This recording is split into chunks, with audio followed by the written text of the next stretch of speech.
और बुलेटिन की शुरुआत 5 मिनट में अहम खबरों से कर रहे हैं। दिल्ली के बजट सत्र को लेकर बोली सीएम रेखा गुप्ता, कहा यह बजट विकसित दिल्ली का बजट है। 24 से 26 मार्च के बीच बजट सत्र। ये बजट विकसित दिल्ली बजट है और इसमें जनता के प्रत्येक वर्ग के सुझाव शामिल हो। दिल्ली विधानसभा अध्यक्ष विजेंद्र गुप्ता ने उपराज्यपाल विनय कुमार सक्सेना से मुलाकात की। मीटिंग की तस्वीरें सामने आई। दिल्ली विधानसभा सत्र का आज आखिरी दिन। स्वास्थ्य विभाग से जुड़ी कैग की दूसरी रिपोर्ट रखी जाएगी पटल पर। आरके पुरम के मोहम्मदपुर गांव का नाम बदलने पर भी होगी चर्चा। जम्मू कश्मीर में आज से शुरू होगा बजट सत्र। उपराज्यपाल के अभिभाषण से होगी शुरुआत। उमर सरकार का पहला बजट सत्र हंगामेदार होने के आसार। 7 मार्च को पेश किया जाएगा बजट। जम्मू में आज बीजेपी विधायक दल की होगी बैठक। केंद्रीय मंत्री जितेंद्र सिंह ने सुबह 9 बजे सिविल सचिवालय में बैठक बुलाई है। आज झारखंड विधानसभा में पेश होगा बजट। वित्त मंत्री राधा कृष्ण किशोर पेश करेंगे बजट। आज बिहार का बजट पेश होगा। डिप्टी सीएम सम्राट चौधरी पेश करेंगे बजट। चुनावी साल में बिहार को मिल सकती है बड़ी सौगातें। कांग्रेस नेता हिमानी नरवाल की मौत मामले में पुलिस को बड़ी सफलता मिली। एक आरोपी को पुलिस ने गिरफ्तार किया। हिमानी हत्याकांड के मुख्य आरोपी से हिमानी के मोबाइल गहने बरामद। आरोपी ने हिमानी का बॉयफ्रेंड होने का भी दावा किया। हिमानी नरवाल की मौत मामले में गिरफ्तार आरोपी का कबूलनामा, कहा हिमानी से पहले से चल रहा था विवाद। हिमानी कर रही थी ब्लैकमेल। 12 बजे रोहतक पुलिस करेगी पीसी। कांग्रेस नेता हिमानी नरवाल की मौत पर बड़ा खुलासा। सूत्रों के मुताबिक प्राइमरी पोस्टमार्टम में गला दबाकर हत्या की आशंका।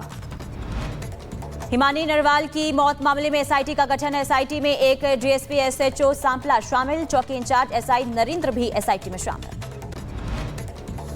उत्तर प्रदेश के रायबरेली में हिंदू युवक से विवाह पर मुस्कान बन गई सलोनी। लड़की के परिजनों ने शादी का विरोध किया। मध्य प्रदेश के गुना में आदिवासी समाज के पूर्वज रहे भील मामा की प्रतिमा अनावरण को लेकर राजनीति गरमाई। पूर्व मुख्यमंत्री और कांग्रेस नेता दिग्विजय सिंह 3 मार्च को करेंगे प्रतिमा का अनावरण। उत्तर प्रदेश में संभल के तीर्थ स्थानों पर छिड़का गया संगम का जल। त्रिवेणी से जल लेकर पहुंची है दमकल की टीमें। संगम के जल से मंदिरों का शुद्धिकरण किया जा रहा है। प्रयागराज से निकली भगवा त्रिशूल यात्रा आज पहुंचेगी लखनऊ। धार्मिक स्थलों के संरक्षण और युवाओं को सनातन संस्कृति से जोड़ने के उद्देश्य से निकाली जा रही है त्रिशूल यात्रा।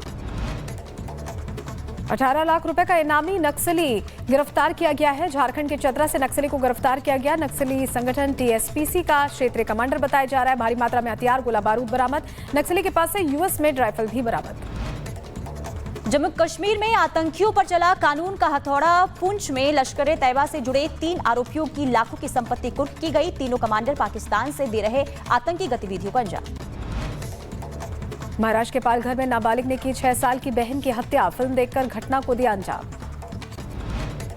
आगरा में वीडियो बनाकर एक और सुसाइड। गर्लफ्रेंड के उत्पीड़न से तंग आकर युवक ने लगाई फांसी। प्रेमिका और उसके परिजनों पर हुई एफआईआर। शादी के नाम पर 7 लाख रुपए वसूलने का आरोप। मध्य प्रदेश के भोपाल में युवक ने फांसी लगाकर किया सुसाइड। बाथरूम में फंदे पर लटका मिला शव। पिता का आरोप, बेटे ने प्रेम प्रसंग में के चलते जान दी। लड़की थी परेशान। उत्तराखंड के रुड़की में लंढोरा गोलीकांड का खुलासा हुआ है। पुलिस मुठभेड़ में 3 आरोपी गिरफ्तार।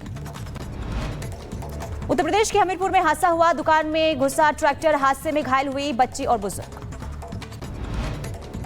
शाहजहांपुर में सिक्योरिटी गार्ड को ट्रैक्टर ट्रॉली ने मारी टक्कर। तेज रफ्तार पर टोकने से जानबूझकर चढ़ाया। सीसीटीवी में कैद हुआ खौफनाक मंजर। पीड़ित की शिकायत पर आरोपी के खिलाफ केस दर्ज। उत्तर प्रदेश के मथुरा में दर्दनाक हादसा। गन्ना जूस की मशीन में फंसे युवती के बाल। युवती को बचाने में बालों के साथ सिर भी की चमड़ी उधरी। लहूलुहान हालत में महिला को अस्पताल में भर्ती कराया गया। उत्तर प्रदेश के बदायूं में सड़क हादसा हुआ। ट्रक की टक्कर से स्कूटी सवार की मौत हो गई। हादसे में 2 लोग गंभीर रूप से घायल।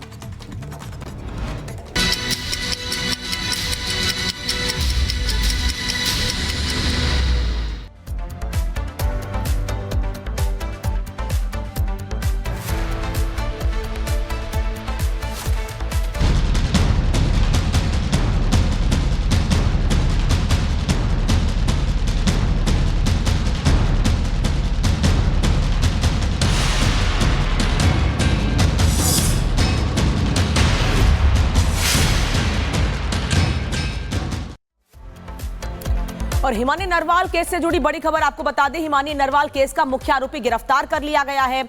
आरोपी के पास से हिमानी का मोबाइल, गहने तक बरामद किए गए हैं। हिमानी के घर पर ही आरोपी ने उसकी हत्या की थी। हत्या के बाद शव को सूटकेस में पैक करके फेंका था। आरोपी ने हिमानी का बॉयफ्रेंड होने का भी दावा किया है। आरोपी ने हिमानी पर ब्लैकमेल करने का दावा किया है। हिमानी बार बार पैसे मांग रही थी, यह कहना है आरोपी का। बहादुरगढ़ के नजदीक के गांव का रहने वाला है हिमानी की हत्या का आरोपी, जिसने इस घटना को अंजाम दिया है। बता दें आपको कि मुख्य आरोपी को गिरफ्तार कर लिया गया है। उस बंदे ने क्या कहा, उस बंदे पर आरोप हम लगा रहे हैं कि वो अपने बचाव में क्या कर रहा है। उसकी छवि अगर खराब थी, वो मतलब उसने क्या हमारी बेटी के साथ करने के लिए मजबूर किया है। जब उसकी हाथापाई या मारपीट पे मतलब बात आई है, ठीक है, वो अपने बचाव में मतलब अब उसके पास कुछ नहीं बचा, तो वो ये पैसे का दलदल, मेरी बेटी के मतलब इतने शहर में मतलब लेन देन था, उन्होंने मतलब उसके टाइम पे पैसे नहीं दिए। वो गुहार लगा रही थी भी मैंने पेपर देने, अब तो मेरे पैसे दे दो है। और जो पार्टी की कार्यकर्ता लेडीज है, उन्होंने उसको बोल रखा था भी स्टूडेंट है बेटा, तू दुख मत पाइयो, तू बताइयो। वो बोल रही है हमारे को मतलब उसने पेपर छोड़े, हमारे को बताया क्यों नहीं है। तो पैसे के लिए तो मतलब वो बिल्कुल सच्ची मतलब खुली किताब थी एक है। वो अगर उसके पास अपने पैसे नहीं होते तो वो घर में सोती रहती थी, वो घर से बाहर नहीं जाती थी। वो खुल के ये बता दिया करती। अभी किसी मतलब सरपंच की बेटी की शादी थी, उसको मतलब मेरे पास बैठ के बोली मैं शादी में कैसे आऊं, हाँ, या तो मेरी ड्रेस बनवा और मतलब वो कर, हाँ, तो मैं तेरे से तो छोटी हूँ, हाँ, मेरे खाते में 9 रुपए हैं, ठीक है। उसका अपने पैसे उसके पास नहीं होते तो वो खुल के बोल देती थी, हाँ, वो उसके पास मतलब पैसे की डिमांड करेगी। माता जी का कहना है कि वो खुले दिमाग की, खुले विचार की बेटी थी और भाई भी हैं, क्योंकि भाई भी काफी परेशान है इस पूरे इन्वेस्टिगेशन को लेकर के। क्या कहेंगे आप? सर देखो, मैं ये कहूंगा इन्वेस्टिगेशन में कि वो ये कह रहे हैं ना कि ब्लैकमेलिंग का मामला, जब वो खुद एक बात बताओ, 6-7 लाख का सोना, 500 आंगले में गुट्ठी, 1 डायमंड की गुट्ठी, 3.5 तोले की चैन, इतना गोल्ड वो पहन के रखती थी और वो इतना पैसा वैसे वेस्ट कर दिया करती, तो किसी ब्लैकमेलिंग के हम सोच भी नहीं सकते।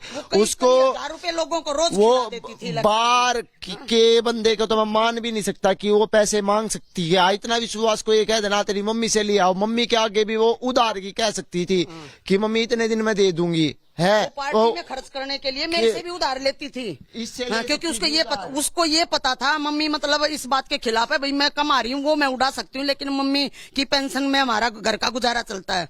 वो मेरे से टाइम बता के मतलब उधार लेती थी, मेरे को मतलब वो देती थी, ठीक है। पुलिस की जो थ्योरी है